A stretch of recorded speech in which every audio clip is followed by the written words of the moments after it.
Habló en italiano para humillarla. Ella le respondió con fluidez perfecta. Pero no fue su italiano impecable lo que silenció una sala llena de hombres peligrosos. Fueron las 4 palabras que dijo a continuación. Palabras que solo una persona en el mundo debería haber conocido.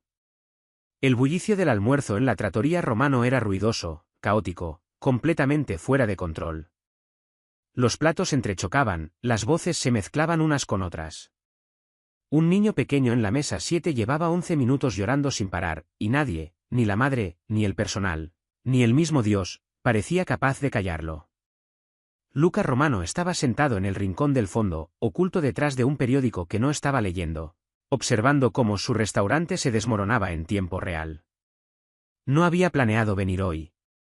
Tenía 3 negocios más que supervisar, 2 abogados esperando sus llamadas, y una reunión esa noche que decidiría si una operación rival en Detroit continuaba existiendo.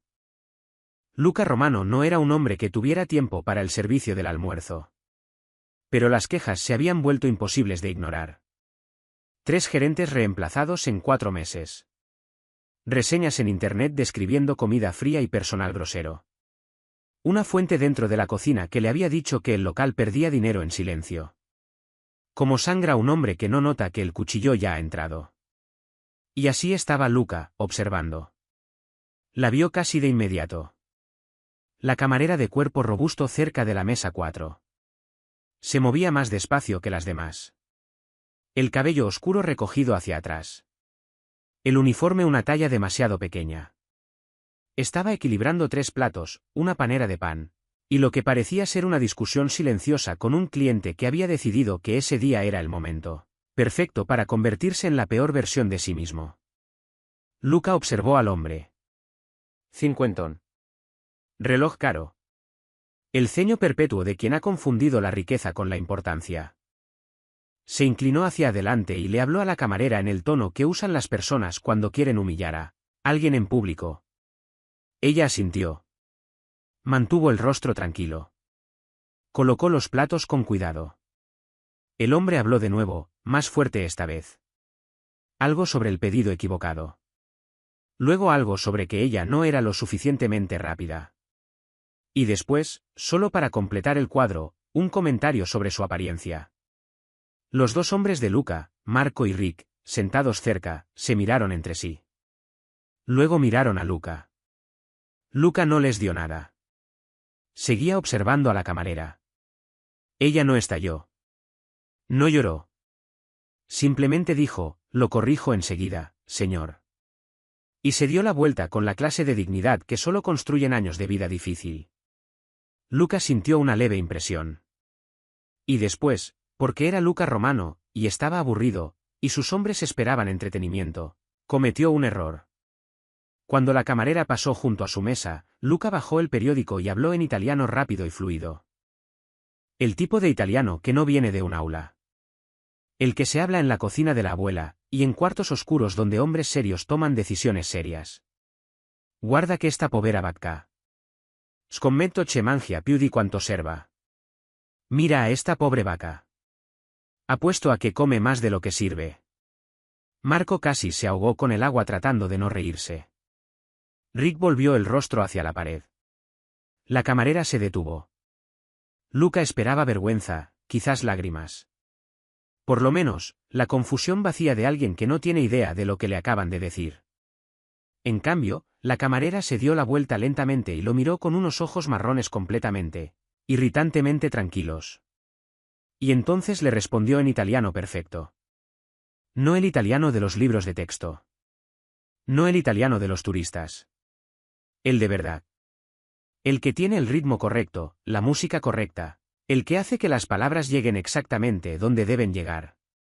Puede ser. Pero al menos yo sé tratar a las personas. Parece que usted nunca lo aprendió. La mesa quedó en silencio. La casi carcajada de Marco murió en algún lugar de su garganta. Rick se volvió de nuevo hacia la mesa con una expresión que Luca nunca le había visto. Hasta el niño de la mesa 7 dejó de llorar, como si el universo hubiera decidido que ese momento merecía silencio. Luca la miró fijamente. Ella sostuvo su mirada sin pestañear, sin disculparse, sin el menor temblor que le indicara que comprendía exactamente con quién acababa de hablar.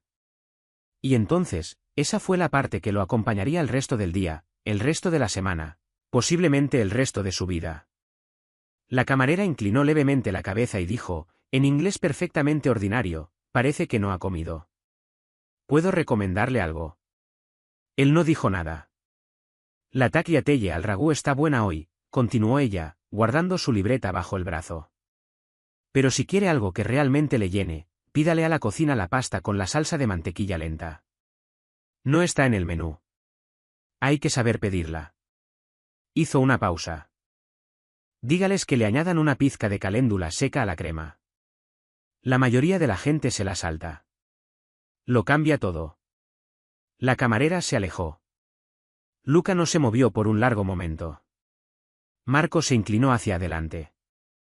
Jefe. Luca no le respondió. Su mente había viajado a otro lugar, frío y lejano, 25 años atrás, a una cocina que ya no existía, a una mujer que ya no existía, de pie frente a una estufa un domingo por la mañana mientras un niño pequeño hacía en la mesa una tarea que no le importaba. Una pizca de caléndula seca. Lo cambia todo. Esas eran las palabras exactas. Las mismas palabras que su madre, María Romano, le había dicho cuando tenía 9 años, enseñándole la única receta que ella se había negado a escribir. La receta que dijo haber inventado ella misma. La receta que se llevó consigo cuando desapareció de la faz de la tierra en la primavera de 1999. Dejando atrás nada más que preguntas que nunca habían dejado de sangrar. La receta que ninguna otra persona viva en el mundo debería haber conocido. Luca Romano se puso de pie lentamente. Descubran su nombre, dijo en voz baja. Su nombre completo, dónde vive, cuánto tiempo lleva trabajando aquí. Marco parpadeó. La camarera.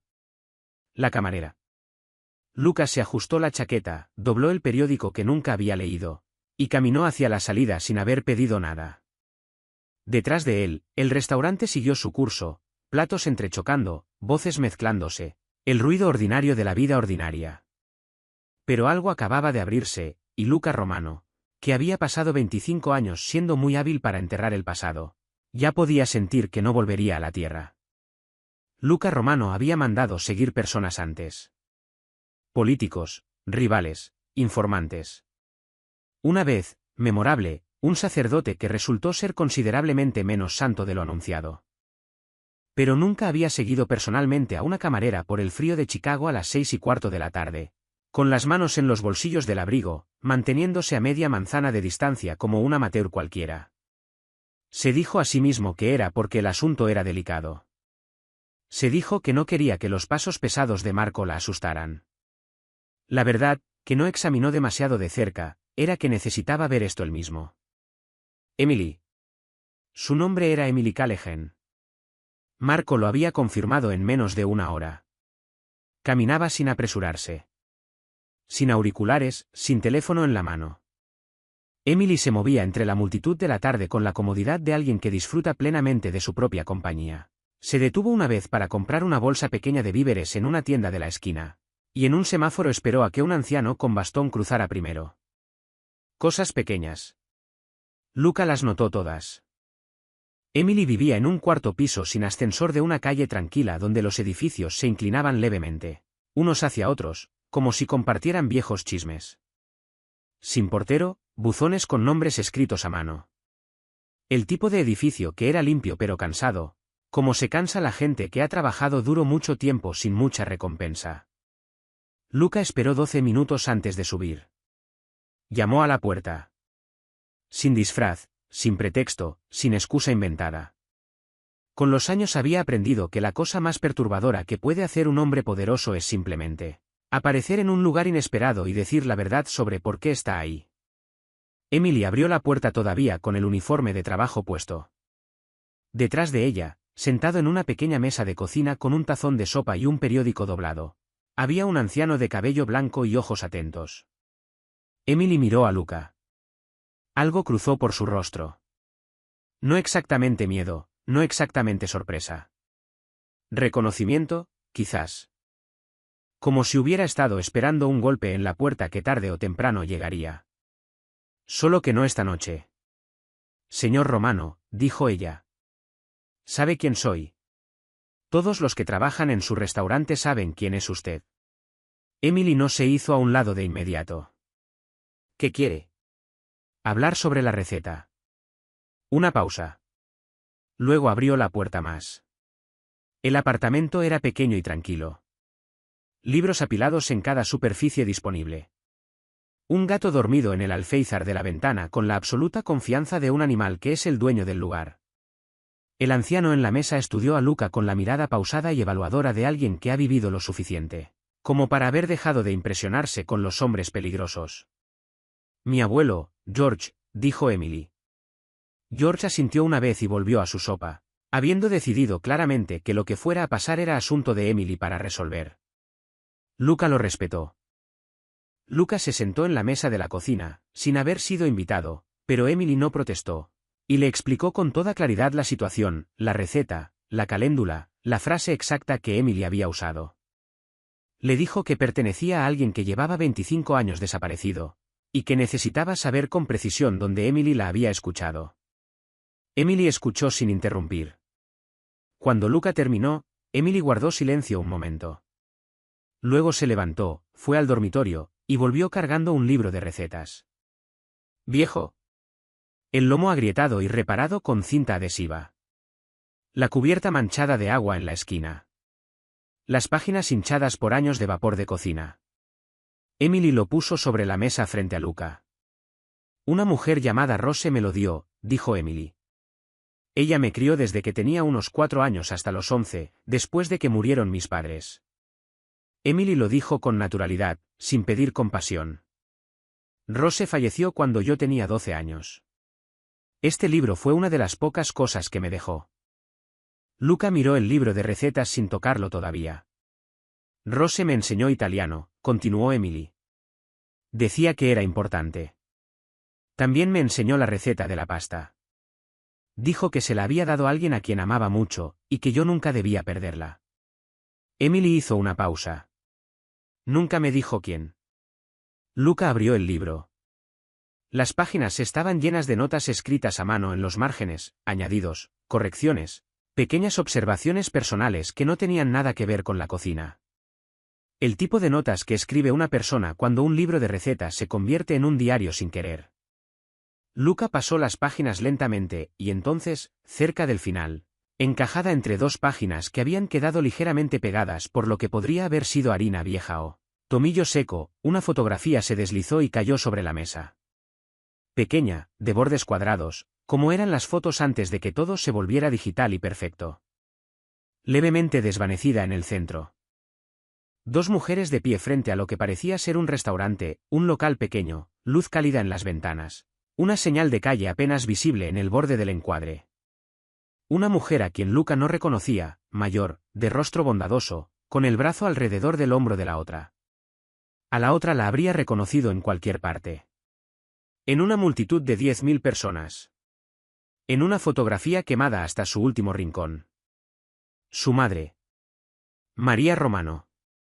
25 años más joven, más delgada de lo que la recordaba, pero inconfundiblemente ella. Sonriendo de una manera en que casi nunca sonreía en Chicago. Libremente, sin vigilar la puerta. La mano de Luca quedó plana sobre la mesa. Emily lo observó. ¿La conoces? No era una pregunta. Luca dio vuelta a la fotografía. En la parte de atrás, en una letra que no reconoció, había 4 palabras y una dirección. Nueva Orleans. Ven a buscarnos. La habitación estaba en completo silencio. Luca miró a Emily y dijo lo único que tenía sentido. ¿Haz tu maleta? Nueva Orleans no te recibe con suavidad. Te golpea en el momento en que sales del aeropuerto. El calor, el olor del río, la música que se derrama por los umbrales a las 11 de la mañana. Como si la ciudad nunca se hubiera sobriado del todo después de la noche anterior. No se parecía en nada a Chicago. Chicago era acero, ángulos y frío que iba en serio. Nueva Orleans era bordes suaves, podredumbre y belleza brotando de cosas que deberían haber estado muertas. Luca la detestó de inmediato. Emily, sentada a su lado en el asiento trasero del coche de alquiler, miraba por la ventana como quien mira algo que recuerda a medias de un sueño. Marco conducía. No había hecho preguntas. Los hombres como Marco duraban mucho en este negocio precisamente porque entendían cuando las preguntas no formaban parte de su trabajo. La dirección en el reverso de la fotografía los llevó al barrio francés, a una calle estrecha donde los edificios lucían su edad sin disculpas. Balcones de hierro cubiertos de enredaderas antiguas, contraventanas desvanecidas al color de las cosas olvidadas. El restaurante había desaparecido. En su lugar, una pequeña tienda que vendía souvenirs que nadie necesitaba. Pero el edificio era el mismo. Luca se quedó fuera mirándolo un largo momento, sosteniendo la fotografía a la altura del brazo, comparando los ángulos. Sí. Este era el lugar. Mismo marco de puerta, mismas proporciones en las ventanas. Una vida diferente viviendo dentro de él ahora. Marco encontró al propietario al caer la tarde. Un anciano criollo llamado Bertrand, que llevaba 40 años dueño del edificio y tenía la memoria de alguien que había decidido hace mucho que olvidar era un desperdicio de una buena mente. Bertrand recordaba el restaurante. Recordaba que cerró a principios de los años 2000. Y sí, cuando Luca le mostró la fotografía, recordaba a las mujeres. La tranquila llegó primero, dijo Bertrand, meciéndose suavemente en el porche trasero de su casa, 2 calles más adelante. Miró el rostro de María en la fotografía sin apresurarse. Consiguió trabajo en la cocina, se mantenía para sí misma. Pagaba el alquiler con 3 meses de anticipación cada vez, en efectivo. Dio un golpecito a la foto. Eso es lo que uno recuerda. Las personas que pagan por adelantado son o muy organizadas o muy asustadas. ¿Cuál era ella?, preguntó Emily. Bertrand la miró con ojos calmos y antiguos. Ambas cosas, creo. Bertrand les dio un nombre, un antiguo chef que había trabajado en esa cocina, ahora retirado, viviendo en el Garden District. Una mujer llamada Celestine, de 70 años, que abrió la puerta a la mañana siguiente con un delantal de cocina puesto y la expresión de alguien que llevaba un buen tiempo esperando visitas complicadas. Celestine miró la fotografía menos de 3 segundos. Rose y Marie, dijo. No María. Marie. Trabajaron en mi estación casi 2 años. Los mejores ayudantes de cocina que he tenido. Celestine se hizo a un lado de la puerta. Pasen, les preparo café. Su cocina era cálida y desordenada y olía como si algo maravilloso estuviera siempre a punto de suceder. Celestine habló mientras preparaba el café, como hace la gente cuando ha guardado una historia mucho tiempo y siente un callado alivio al poder soltarla finalmente. María, había llegado primero. A mediados de 1999. Sin equipaje que valiera la pena mencionar. Con un moretón a lo largo de la mandíbula que explicó una vez y nunca volvió a mencionar. Y la costumbre de sentarse siempre de espaldas a la pared en cada habitación que entraba. Rose llegó semanas después. Una vieja amiga, supuso Celestine, aunque ninguna de las dos lo confirmó jamás. No hablaban del antes, dijo Celestine, sirviendo las tazas. En mi cocina, yo no preguntaba. La gente viene a Nueva Orleans para convertirse en otra persona. Eso es la mitad del propósito de esta ciudad. ¿Dijo algo alguna vez?, preguntó Luca. ¿Sobre de dónde venía? Sobre su familia. Celestine lo miró con cuidado. Hablaba de un hijo a veces. Nunca por su nombre. Solo decía, mi hijo. Decía que esperaba que se estuviera convirtiendo en mejor hombre de lo que el mundo a su alrededor le enseñaba a ser. Una pausa. Lo decía como si le doliera. Luca dejó su taza de café sobre la mesa. La habitación estaba en silencio, salvo por el ventilador del techo girando suavemente. Emily estiró la mano y tocó los registros de empleados que Celestine había sacado de una carpeta. La clase de mujer cuidadosa que guarda todo. Formularios de personal, listas de cocina. Y allí, en un formulario fechado en febrero del 2000, una firma. El nombre escrito era Marie Fontaine. Falso, obviamente. Pero la caligrafía no miente. Luca había leído suficientes cartas de su madre de niño como para reconocer la manera particular en que ella formaba sus letras. El pequeño lazo en la parte superior de cada A. La forma en que su R se inclinaba levemente hacia la derecha, como si tuviera prisa. Era ella. María había estado aquí. ¿Viva? Escondida. 11 meses después de que Chicago la declarara desaparecida. Entonces Celestine dijo lo que cambió todo. Se fue deprisa, dijo en voz baja. Una mañana simplemente no apareció. Rose vino sola a recoger sus cosas. Me dijo que Marie tenía que mudarse de nuevo. Celestine giró su taza de café despacio. Le pregunté por qué. Rose miró hacia la puerta antes de responder. Como si estuviera revisando. Un instante de silencio. Dijo que la habían encontrado de nuevo. Las palabras cayeron como algo pesado arrojado sobre piedra. Emily miró a Luca. Luca miró a ningún lugar en particular. Su mandíbula se tensó. Algo frío y concentrado se asentó detrás de sus ojos. Su madre no había simplemente desaparecido. Había estado huyendo. Y alguien la había estado cazando. El viaje de Nueva Orleans a Memphis tomó 7 horas. Nadie habló mucho. Marco conducía con el silencio concentrado de un hombre que entendía el estado de ánimo en el coche o lo requería. Emily miraba el paisaje cambiante a través de su ventana. La vegetación baja y húmeda de Luisiana dando paso a los campos planos y abiertos de Mississippi.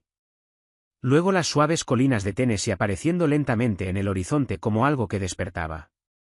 Luca estaba sentado en la parte de atrás pensando en su padre. Dominique Romano había sido, por todas las medidas que el mundo usaba para tales cosas, un hombre exitoso. Poderoso. Respetado.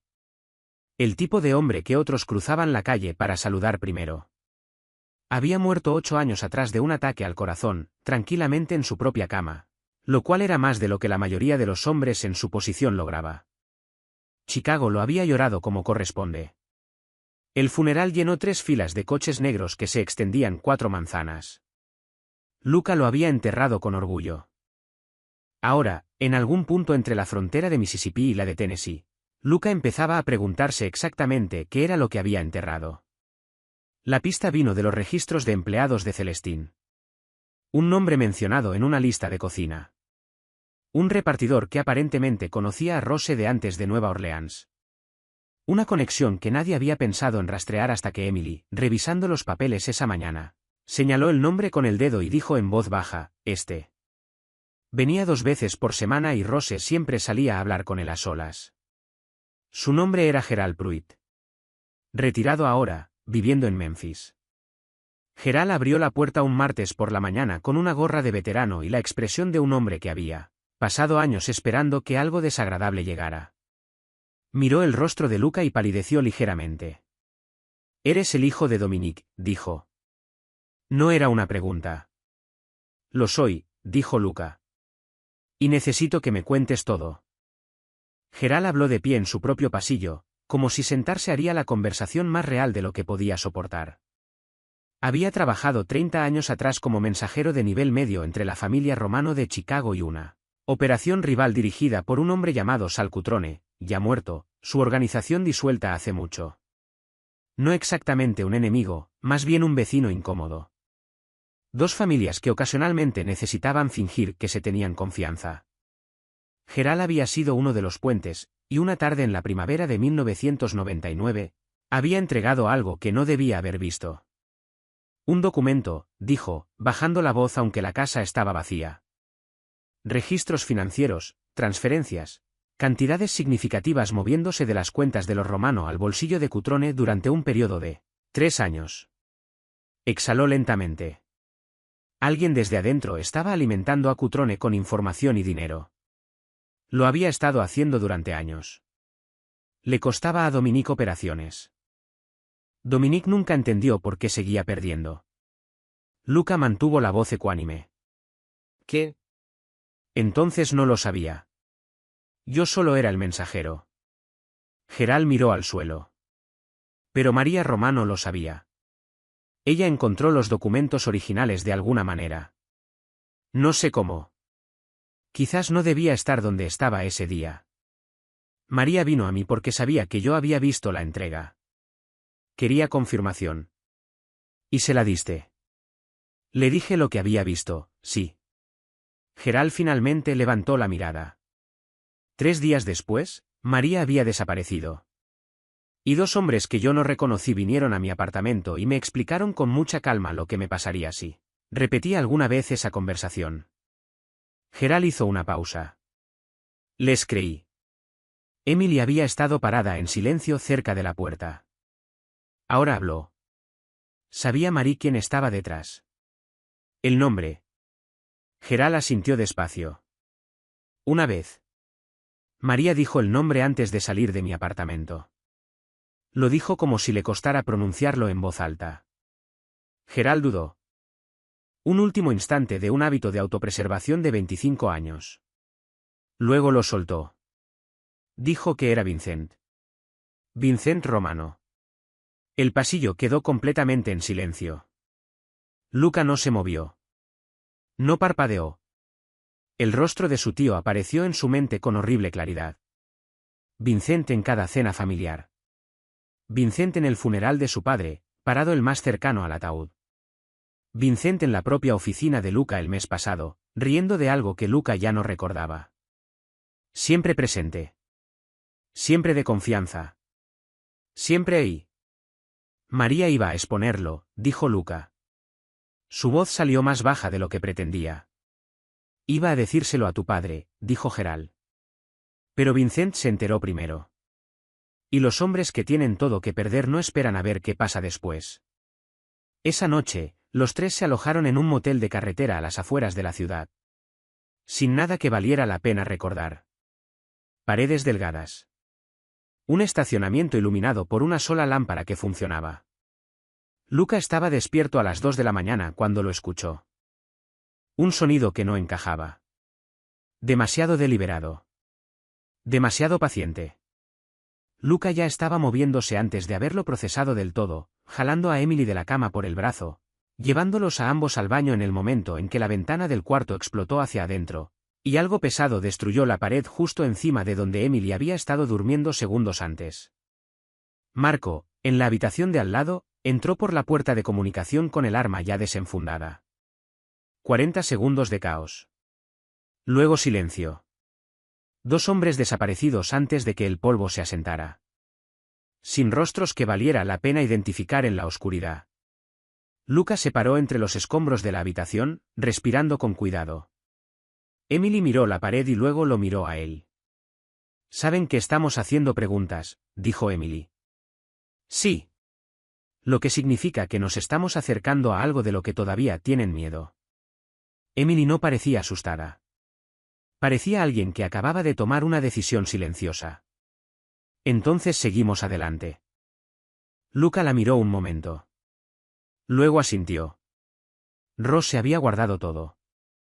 Eso era lo que Emily seguía recordando mientras viajaban por Arkansas en una mañana gris. La carretera reduciéndose a 2 carriles y los árboles apretándose por ambos lados como si intentaran escuchar. Ross se había guardado el libro de recetas, guardado la fotografía, guardado cada tarjeta de cumpleaños que Emily le había dado, atadas con hilo de cocina en una caja de zapatos debajo de su cama. Una mujer que guardaba todo dejaba rastros sin querer. La pista había estado en los márgenes del libro de recetas todo el tiempo. Emily simplemente nunca había sabido lo que estaba mirando. Un nombre de iglesia escrito con la letra de Rose entre una receta de pasta y una nota sobre aceite de oliva. San Agustín. Arkansas. Él los mantendrá a salvo. Sin explicación, sin fecha, solo certeza. San Agustín resultó ser una pequeña iglesia blanca al final de un camino de tierra en un pueblo tan silencioso que parecía estar permanentemente conteniendo el aliento. Un letrero pintado a mano, un estacionamiento de grava con 3 espacios, un huerto a lo largo del lateral que alguien claramente cuidaba con seria dedicación. El sacerdote que abrió la puerta tenía quizás 80 años, pequeño y ligeramente encorvado con los ojos brillantes y sin apagar de alguien cuya mente se había negado a participar en el proceso de envejecimiento del cuerpo. El padre Cayum. Miró a los 3 en su puerta. Luca en su abrigo oscuro, pareciendo exactamente lo que era. Marco detrás, flotando como una sombra muy grande. Emily sosteniendo el libro de recetas. El padre Cayum sonrió. La sonrisa específica de un hombre que lleva años esperando visitantes. Me preguntaba cuál de ustedes llegaría primero, dijo. El padre Cayum preparó té. Por supuesto que preparó té. El tipo de hombre que guarda secretos durante décadas prepara té antes de entregarlos. Era una gentileza, darle a todos las manos algo que sostener. Se sentaron en su pequeña oficina, paredes cubiertas de libros y una sola cruz de madera sobre el escritorio. Y el padre Cayum les contó que sí, recordaba a la mujer llamada Marie. Había trabajado como voluntaria allí durante varios meses, quizás en 2003 o 2004, ayudando con el banco de alimentos, repintando los cuartos traseros, arreglando cosas alrededor de la iglesia con la energía concentrada de alguien que necesitaba seguir moviéndose, para no pensar. Cargaba algo enorme, dijo el padre Cayum con simplicidad. No pregunté qué. La gente viene a las iglesias cargando cosas. Ese es el punto. ¿Las cartas?, dijo Luca. El padre Cayum asintió, dejó su té, se levantó del escritorio con los movimientos cuidadosos de los muy ancianos, y cruzó hasta un armario en el rincón. Madera vieja, bisagras de hierro, una cerradura que abrió con una llave que llevaba colgada al cuello. Dentro, un paquete de sobresellados, envejecidos pero conservados, atados con el mismo hilo de cocina que Rose usaba para todo. El padre Cayum los puso sobre el escritorio. Ella me dijo que los guardara hasta que alguien llegara haciendo las preguntas correctas, dijo. Me dijo que las preguntas correctas involucrarían una receta, una fotografía, y un nombre. El padre Cayum miró a Luca. Mencionó el nombre romano. Luca tomó las cartas con manos que no estaban del todo firmes. Eran 4. Abrió la primera y la leyó en silencio mientras Emily y Marco esperaban. Luego la dejó sobre el escritorio y miró la pared durante un largo momento. Emily la recogió. La leyó. Luego la leyó de nuevo, más despacio, como si releerla pudiera cambiar lo que decía. No cambió nada. La carta era con la letra de María. Luca lo había confirmado de inmediato. Explicaba, en la prosa cuidadosa y medida de alguien que había ensayado esas palabras muchas veces, por qué había desaparecido. La traición de Vincent, los documentos, la amenaza a su vida que llegó pocas horas después de que María confrontara a Gerald Pruitt, la noche en que huyó de Chicago sin más que su abrigo y la comprensión de que volver significaría su fin. Pero la segunda página era la parte que lo cambió todo. María escribía sobre una familia, una pareja en Chicago, buenas personas, las llamó. Personas conectadas vagamente con la organización, pero inocentes de su brutalidad. Habían sido testigos de algo que nunca debían haber visto. Vincent había ordenado que se ocuparan de ellos. María había intentado advertirles. Llegó un día tarde. Los asesinaron en la primavera de 1999. Dejaron atrás a una niña pequeña de 4 años, cabello oscuro, ojos serios que miraban el mundo como si ya estuviera tratando de entenderlo. María había encontrado a la niña antes que cualquier otra persona, se la había dado a Rose, la única persona en quien confiaba completamente, le había hecho prometer que la criaría a salvo, lejos de Chicago, lejos del nombre romano. Le había dado el nombre de Emily. Emily Callahan dejó la carta sobre el escritorio del padre Callahan. La habitación estaba absolutamente inmóvil. Emily miró sus propias manos, luego a Luca, luego a ningún lugar en particular, a ese punto en el aire donde va una persona cuando el suelo se acaba de mover bajo todo lo que creía saber. Mis padres, dijo Emily. Las palabras salieron apenas por encima de un susurro. Ella conocía a mis padres. Trató de salvarlos, dijo Luca. Su voz tenía los bordes ásperos. Llegó tarde. Así que te salvó a ti en cambio. Emily no dijo nada durante un largo rato. Afuera, el viento de Arkansas se movía entre los árboles. Adentro, 2 personas que habían cruzado 4 estados buscando a una mujer desaparecida comprendían lentamente que en realidad habían estado buscando algo completamente diferente. El uno al otro. Emily no lloró hasta el coche. No en la iglesia, no frente al padre Callahan, no mientras Luca doblaba cuidadosamente las cartas de María y las guardaba dentro de su abrigo como si fueran algo frágil. Emily se mantuvo entera a través de todo eso con la misma serenidad callada que la había mantenido de pie en un Restaurante mientras un cliente insultaba su apariencia y un jefe mafioso la burlaba en un idioma extranjero.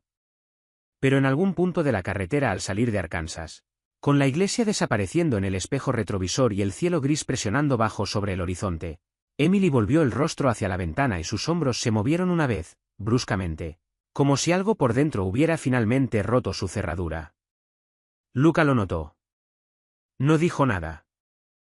Se inclinó hacia adelante y le dijo a Marco que se detuviera en el próximo pueblo para comer, dándole a Emily 10 minutos de silencio ocupado, que era lo único útil que se le ocurrió ofrecer. Emily estaba compuesta de nuevo cuando se detuvieron. Emily no lo mencionó. Luca tampoco. Siguieron adelante. El nombre en la tercera carta de María era Raymond Holt, un contador de nivel medio que había trabajado adyacente a la organización Romano a finales de los 90. No un miembro, no un criminal, sino el tipo de hombre silencioso y cuidadoso que las familias poderosas mantenían cerca para los números que necesitaban mantenerse privados. Raymond había visto las transferencias financieras, de hecho había procesado algunas sin entender lo que significaban. Hasta que María se acercó a Raymond, hoja de cálculo en mano, y le pidió que explicara una serie específica de transacciones moviéndose entre las cuentas Romano y una entidad externa que Raymond reconoció como la operación de Cutrone. Raymond lo entendió de inmediato. Y Raymond, a diferencia de Gerald Pruitt, no se había dejado intimidar hasta el silencio. Raymond había aceptado testificar, había hablado con un contacto federal. Estaba a 3 días de hacerlo oficial cuando ocurrieron dos cosas simultáneamente. María desapareció y Raymond Holt tuvo un accidente de coche que le dejó una fractura en la columna, un mes en el hospital, y una comprensión muy clara de que el accidente no había sido ningún accidente. Raymond lo retiró todo y desapareció en la vida ordinaria. La carta de María lo describía como la única persona que había visto el panorama completo, la única persona cuyo testimonio podía confirmarlo todo. La carta estaba escrita en 2004. Han pasado 25 años desde entonces. Raymond Holt tenía 81 años. Vivía en un centro de cuidado de la memoria en el extremo oriental de Kansas City. Y según la administradora de la instalación, una mujer enérgica que miró el rostro de Luca y decidió no hacer preguntas innecesarias, Raymond tenía días buenos y días malos, y no había forma de saber de antemano cuál sería ese día. Su habitación era pequeña y ordenada. Una ventana con vista a un jardín que alguien mantenía con esmero. Fotografías en la cómoda, un Raymond más joven, una mujer que presumiblemente era su esposa, hijos, nietos. La evidencia acumulada de una vida que había continuado a pesar de todo. El propio Raymond estaba sentado en una silla junto a la ventana, bien vestido, manos juntas en el regazo. Raymond era delgado de la manera en que se vuelven muy delgados los hombres muy viejos, no exactamente frágil, sino reducido, como si la vida lo hubiera estado editando hasta su esencia durante años. Raymond los miró cuando entraron. Sus ojos estaban lúcidos hoy. Era inmediatamente obvio. Cualquiera que fueran los días malos, ese no era uno. Emily se sentó más cerca de él. Luca lo había sugerido sin explicar por qué. Algo en el rostro de Emily, pensó Luca. La forma en que Emily miraba a las personas. Como si genuinamente le interesara lo que cargaban. Emily los presentó con sencillez. Dijo que estaban investigando algo que había ocurrido hace mucho tiempo. Dijo que el nombre de Raymond había surgido como alguien que podría recordar. Raymond la miró un momento. Luego miró a Luca. «Eres un romano», dijo. «Sí. Tienes sus ojos». Los ojos de Dominique. Algo cambió en la expresión del anciano Raymond. No exactamente miedo, sino el recuerdo de él. Me pregunté a veces si alguno de ustedes llegaría algún día. Aquí estamos, dijo Emily con suavidad. Raymond estuvo en silencio largo rato, mirando el jardín afuera. Un pájaro aterrizó en el comedero cerca de la ventana, y Raymond lo observó con la atención concentrada de alguien ganando tiempo. Luego Raymond comenzó a hablar, despacio al principio, luego con creciente firmeza, como si las palabras hubieran estado apiladas detrás de una puerta durante décadas, y la puerta simplemente, finalmente, se hubiera abierto. Raymond confirmó las transferencias, confirmó las cantidades, confirmó que el dinero que salía de las cuentas Romano había sido sistemáticamente redirigido durante 3 años. No por un extraño, no por la gente de Cutrone abriéndose paso por la fuerza, sino por alguien con acceso interior completo. Alguien de confianza con los códigos, los contactos, el lenguaje que hacía que otros hombres se retiraran sin hacer preguntas. Necesito el nombre, dijo Luca, con calma, con cuidado. Raymond se volvió desde la ventana.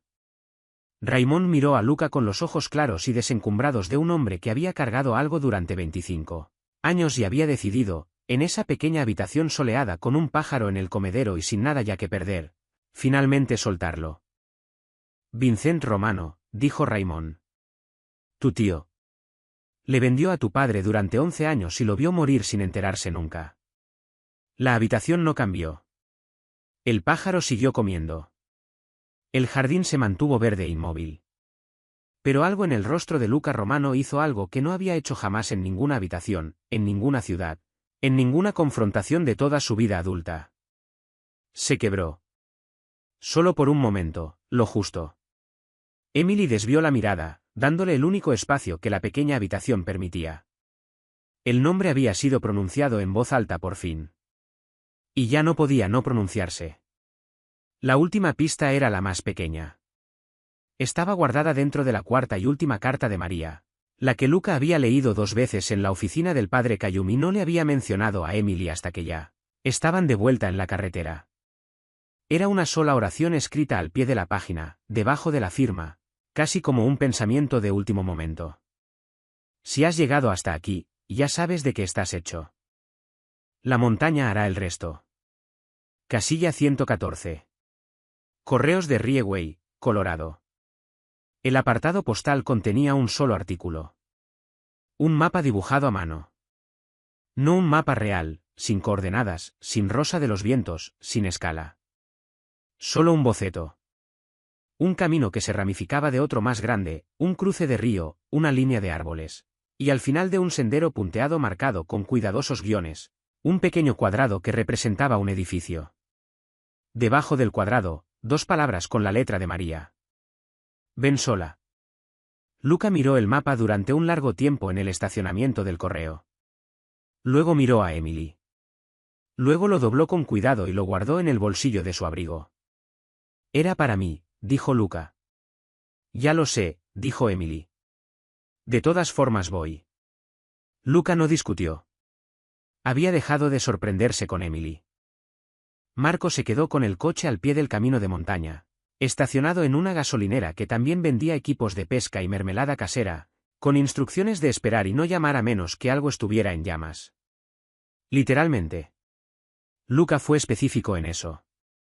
El camino hacia arriba era apenas un camino, más bien una sugerencia.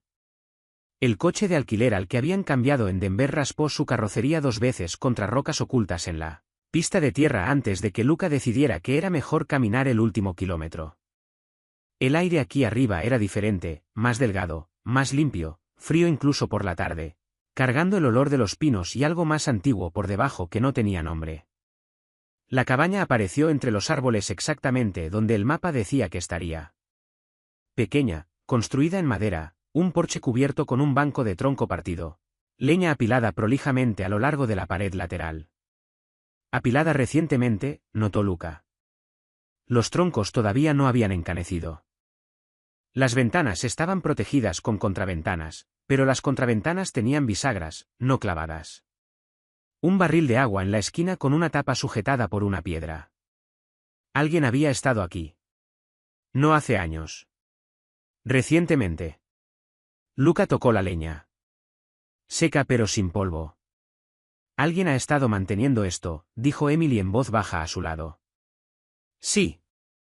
La puerta no tenía cerrojo.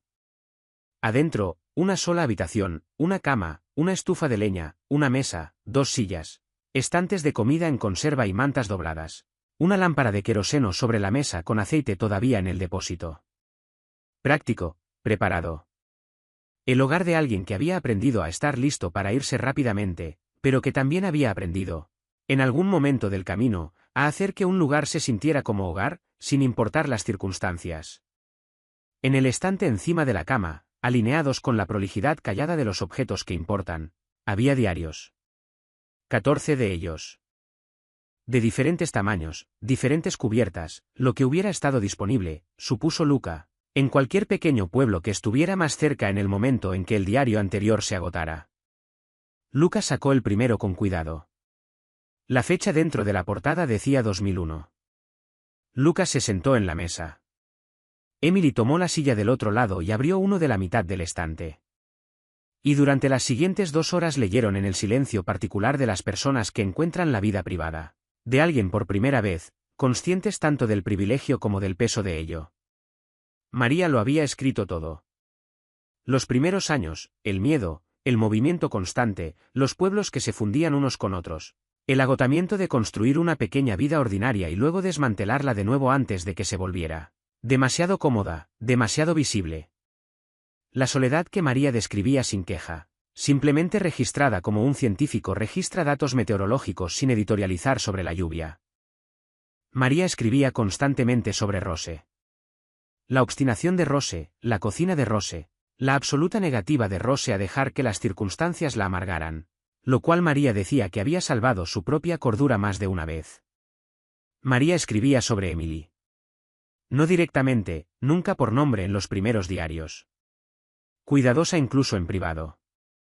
Pero a su alrededor. La niña está a salvo. Rose dice que ya habla en oraciones completas. Rose dice que se ríe fácilmente. Más tarde. Rose dice que empezó a aprender italiano sola, simplemente lo tomó de las cintas. No puedo explicar lo que eso me hizo cuando lo escuché. Y más tarde todavía, cuando Emily tendría quizás 9 o 10 años. Rose me recomendó un libro. Rose me lo describió. Va a ser extraordinaria. No sé si es mejor o peor saberlo desde la distancia. Luca leyó esas entradas 2 veces. Luca tomó el último diario, el más nuevo. Su portada apenas estaba desgastada, de meses, no de años. Luca se volvió a la última página escrita. La fecha en la parte superior era de hace 4 meses. Leyó la entrada. Luego Luca dejó el diario sobre la mesa muy despacio, con los movimientos precisos y cuidadosos de alguien que sostiene algo que podría romperse. Emily levantó la mirada del diario en sus propias manos. Emily observó el rostro de Luca. Está viva, dijo Luca. Su voz salió apenas por encima de un susurro. Estaba aquí hace 4 meses. Luca levantó la vista. Sus ojos estaban rojos en los bordes, pero secos. Menciona un pueblo. Seaside, Oregón. Lo llama el último lugar. Hizo una pausa. Dice que está cansada de correr. Emily cerró su diario. Afuera de las ventanas de la cabaña, las montañas de Colorado guardaban su silencio antiguo e indiferente. Adentro, por primera vez desde un restaurante de Chicago, una receta secreta y un idioma usado como arma, algo que había estado imposiblemente tenso en el pecho de Luca Romano comenzó muy lentamente a aflojarse. Su madre estaba viva. Y estaba esperando. El Océano Pacífico no se parecía en nada al lago Michigan. Luca estaba de pie en el borde de un pequeño puerto en la costa de Oregón, con las manos en los bolsillos del abrigo, mirando los botes de pesca que se mecían suavemente en el agua gris de la mañana, y pensando en lo extraño que era que el mismo planeta pudiera producir ambos. El lago Michigan era controlado, contenido, un cuerpo de agua que conocía sus límites. Este océano simplemente seguía adelante, más allá del horizonte, más allá de la razón, más allá del borde de cualquier cosa que una persona pudiera planificar. Luca había estado planificando cosas toda su vida adulta. Estaba empezando a entender que ese había sido el problema. El pueblo se llamaba Crescent Cove. Pequeño como para que el rostro de un extraño fuera notado. Grande como para que una mujer callada que vivía modestamente hubiera podido desaparecer en el fondo de la vida. Ordinaria sin dificultad. Un puerto, una calle principal con una panadería, una ferretería y una biblioteca que también servía como centro comunitario. El tipo de pueblo que no te pide nada mientras tú no le pides nada a él. Emily había encontrado el nombre en la última entrada del diario, enterrado en una descripción de la vista desde una ventana. Los botes salen antes del amanecer aquí. Hay un faro que todavía funciona. Lo observo algunas noches. Un faro, un solo Crescent Cove en la costa de Oregón. Marco esperó en el motel a las afueras del pueblo. Esta vez Luca no tuvo que decirle nada. Marco había entendido desde Colorado que lo que viniera a continuación no era su momento de estar presente. Preguntaron primero en la panadería. Emily entró sola. Luca se quedó en la acera de afuera, juzgando correctamente que su cara y presencia particular no era la herramienta adecuada para una conversación delicada en un pueblo pequeño. Emily compró 2 cafés y mencionó, con la mayor naturalidad que pudo, que buscaban a una mujer mayor que vivía tranquilamente, que posiblemente se llamaba Marie, que llevaba quizás 1 año o 2 en el pueblo. La mujer detrás del mostrador, joven, con harina en los antebrazos, lo pensó exactamente 3 segundos. Miss Marie de Anchor Lane, dijo. Los martes viene por el pan de masa madre. Se mantiene bastante para sí misma, aunque el otoño pasado nos ayudó a repintar el cuarto trasero. Una pequeña sonrisa. Es muy hábil con las manos. Anchor Lane quedaba 4 calles detrás del puerto, una hilera de pequeñas cabañas pintadas de desvaídos colores costeros. Azul, verde salvia, el particular amarillo pálido de las cosas desgastadas por el mar. El número 7 tenía una jardinera en la ventana con hierbas creciendo. Romero, tomillo. Y al final de la hilera, derramándose a medias por el borde de la caja hacia el alféizar, el plumoso naranja de flores secas de caléndula. Luca se detuvo. Emily se detuvo a su lado. Los dos estuvieron afuera del número 7 durante un momento que se sintió más largo de lo que era. El sonido del océano era constante aquí, presente en cada silencio, llenando cada espacio entre palabras y pensamientos. Luca llamó a la puerta.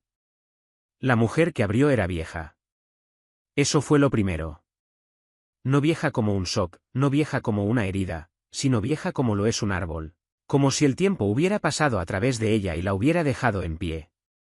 Cabello blanco cortado con practicidad, un rostro que había sido hermoso y se había convertido en algo mejor, curtido y específico y enteramente suyo.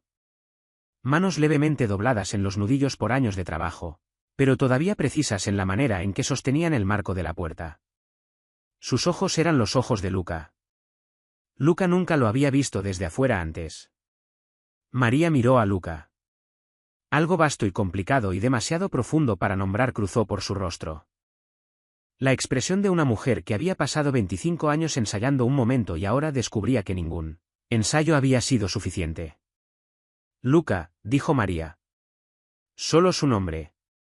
Como lo pronunciaba cuando él tenía 9 años y lo llamaba a cenar.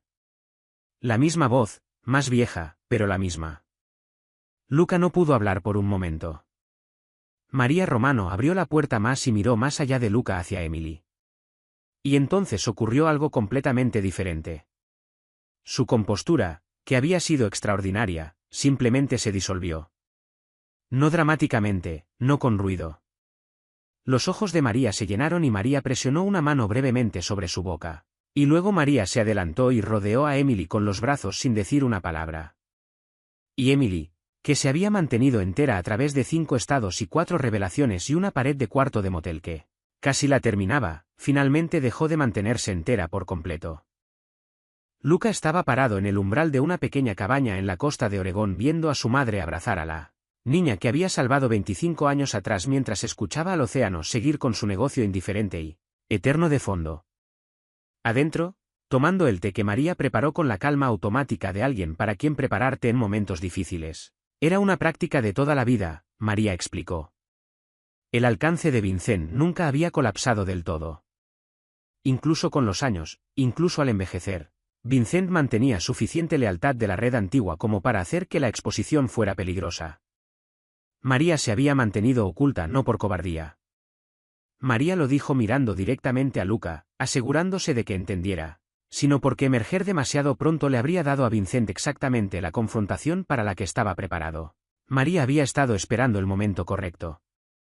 María había estado esperando específicamente a Luca. Te observé, dijo María en voz baja, desde la distancia, durante años.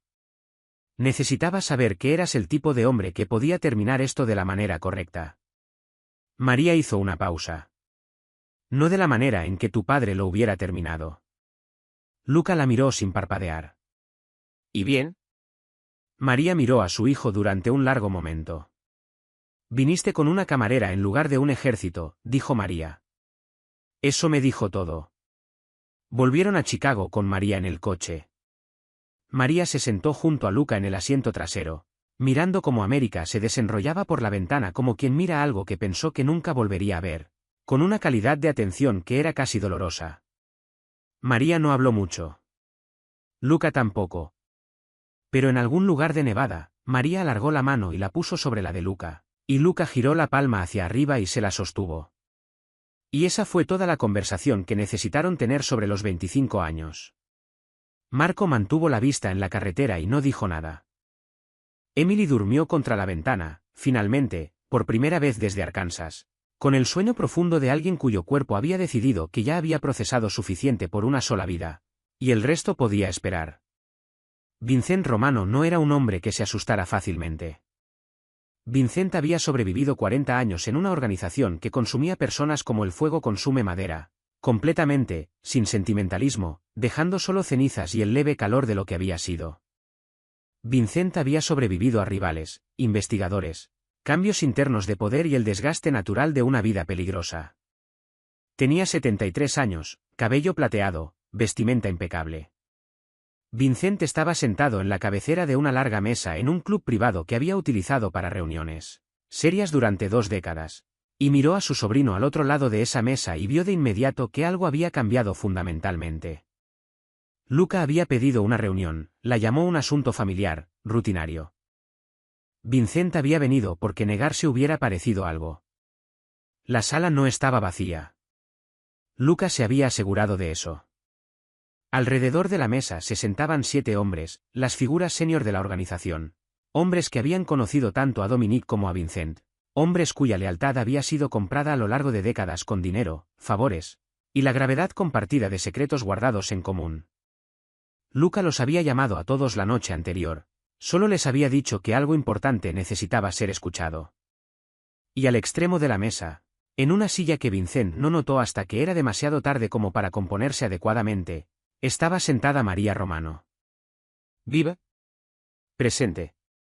Mirando a su cuñado con unos ojos que habían tenido 25 años para decidir exactamente lo que querían decir, Vincent quedó completamente inmóvil. Era la quietud de un hombre cuya arquitectura interior completa acababa de ser condenada. Luca no elevó la voz. Luca había aprendido, en algún lugar de los últimos 10 días, que la versión más callada de la verdad era la más devastadora. Luca puso todo sobre la mesa. No en sentido figurado. Literalmente.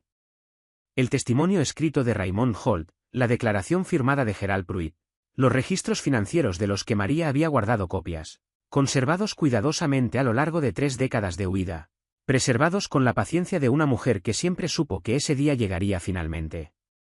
Los registros de empleo de Nueva Orleans, el relato notariado del padre Callum sobre las cartas. Documento tras documento, una arquitectura de papel de la traición que abarcaba 11 años. Vincent miró la evidencia como un hombre que mira agua que sube, calculando, incluso ahora, si todavía había una salida. No la había. Los hombres alrededor de la mesa leyeron lo que tenían delante.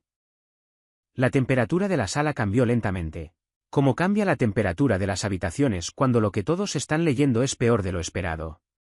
Uno por uno, los hombres miraron a Vincent. Y uno por uno, algo cambió detrás de sus ojos.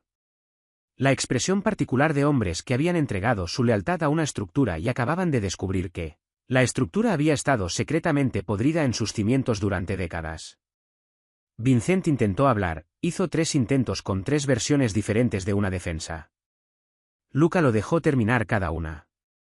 Luego deslizó el documento final sobre la mesa. Un acuerdo federal gestionado a través de un contacto que Emily le había ayudado a localizar, ofreciendo a María el estatus de testigo protegido y una revisión formal del caso original a cambio de un testimonio completo. No voy a hacerte daño, dijo Luca en voz baja. Voy a dejar que la verdad lo haga en mi lugar. Vincent Romano salió de esa sala sin nada. En una semana, las lealtades antiguas se disolvieron. Las redes que lo habían sostenido durante décadas se evaporaron con la velocidad que siempre se evapora la lealtad cuando se revela que el fundamento debajo de ella es un fraude. El proceso federal avanzó con la certeza sin prisa de las instituciones a las que se les entrega todo lo que necesitan. Vincent fue arrestado un martes por la mañana. Vincent no opuso resistencia. En las fotografías que circularon después, Vincent tenía el aspecto de un hombre que de alguna manera oscura sentía alivio. Como si cargar el secreto hubiera sido su propio largo castigo, y soltarlo así, incluso de esta manera, era todavía una especie de descanso. La cena fue idea de Emily. Sin formalidades, sin aspecto de celebración, porque no era exactamente eso. Era algo más callado y más complicado que una celebración. Un reconocimiento, quizás. De que algo roto había sido encontrado. De que no todo lo perdido permanece perdido. Emily cocinó la receta de pasta de María en la cocina de la finca Romano. La misma cocina donde María la había elaborado por primera vez sin enseñársela a nadie más que a ella misma y adiós en una mañana de domingo de 1989. Marco había conseguido la caléndula seca. Nadie le había pedido que se uniera a la cena, pero Luca le había dicho que se pusiera un lugar para él mismo, y Marco había respondido a esto con un completo silencio y luego fue inmediatamente a cambiarse la camisa. María se sentó en la mesa y observó a Emily cocinar y no dijo nada. Solo observó. Con la expresión de alguien que presencia cómo se cierra un círculo que ha estado abierto durante 25 años. Cuando la comida estaba en la mesa y los cuatro se sentaron, nadie pronunció un discurso. No hubo brindis. Solo el sonido de una familia comiendo junta, improbable e incompleta y completamente real. Luca miró a su madre al otro lado de la mesa. María le estaba pasando el pan a Emily, diciéndole algo en voz baja que hacía sonreír a Emily. Y María parecía ordinaria y extraordinaria al mismo tiempo, como parecen las personas cuando las has echado de menos durante tanto tiempo que su simple presencia se vuelve casi demasiado grande para mirarla directamente. Luca pensó en un niño de 9 años haciendo tarea en una mesa de cocina mientras su madre cocinaba. Luca pensó en 25 años de preguntas sin respuesta. Luca pensó en un restaurante de Chicago, una frase burlona en italiano, y una camarera que le había respondido sin pestañear y cambiado el rumbo de todo. Luca pensó en lo que su madre había dicho en la costa de Oregón. Viniste con una camarera en lugar de un ejército. Eso me dijo todo. Luca entendió ahora lo que María había querido decir realmente. No que traer a Emily en lugar de hombres había sido una elección estratégica, sino que en algún punto entre Chicago, Colorado y la costa de Oregón, en el transcurso de un viaje que había comenzado por obsesión y terminado en algo que se sentía peligrosamente cercano a la gracia, Luca había dejado de ser únicamente el hijo de su padre. Se estaba convirtiendo, lenta e imperfectamente y sin ninguna garantía de éxito, en el hijo de su madre. Después de la cena, cuando María estaba instalada en el cuarto del este y Marco había desaparecido diplomáticamente a otra parte de la casa, Emily estaba parada en el fregadero lavando los platos con la eficiencia cómoda de alguien que ha pasado años haciendo cosas necesarias sin quejarse. Luca tomó un trapo de cocina. Emily lo miró de reojo. No tienes que hacer eso. Lo sé, dijo Luca. Luca secó los platos, Emily los lavó. Afuera de la ventana de la cocina, Chicago seguía con su enorme e indiferente vida. Las luces, el tráfico, el río corriendo oscuro y constante bajo los puentes. Adentro, todo estaba en silencio. ¿Qué pasa ahora?, preguntó Emily. Luca consideró la pregunta con honestidad, lo cual ya era algo nuevo en sí mismo. No lo sé exactamente, dijo Luca. La organización. Voy a retirarme. No ocurrirá de la noche a la mañana. Estas cosas nunca lo hacen. Pero voy a empezar. Luca hizo una pausa. María pasó 25 años protegiendo algo. Lo menos que puedo hacer es tratar de ser digno de ello. Emily le pasó el último plato. Ella ya cree que lo eres. Es mi madre. Está contractualmente obligada a creer eso. Emily se rió, callada, genuinamente. La risa de alguien que no había tenido suficientes razones para hacerlo recientemente. Era un buen sonido en la cocina. Allí pertenecía. Luca Romano dejó el último plato, dobló el trapo, y miró hacia la ciudad que había gobernado por el miedo durante 15 años. Luego la apartó de su vista y miró hacia la mesa donde, en una hora, su madre volvería a tomar té y diría cosas ordinarias, Y Emily discutiría con ella levemente sobre algo sin importancia, y Marco rondaría en la puerta fingiendo no esperar que lo invitaran de vuelta. Lo más grande que Luke había encontrado al final de 25 años de preguntas enterradas no era un secreto, ni evidencia, ni siquiera justicia, aunque la justicia había llegado. Era esto. Una cocina. Una mesa. Personas que habían sobrevivido algo juntas y habían elegido, en el aftermath, quedarse. Eso era lo que su madre había estado protegiendo todo el tiempo. Y finalmente, improbablemente, imposiblemente, completamente. Era suyo.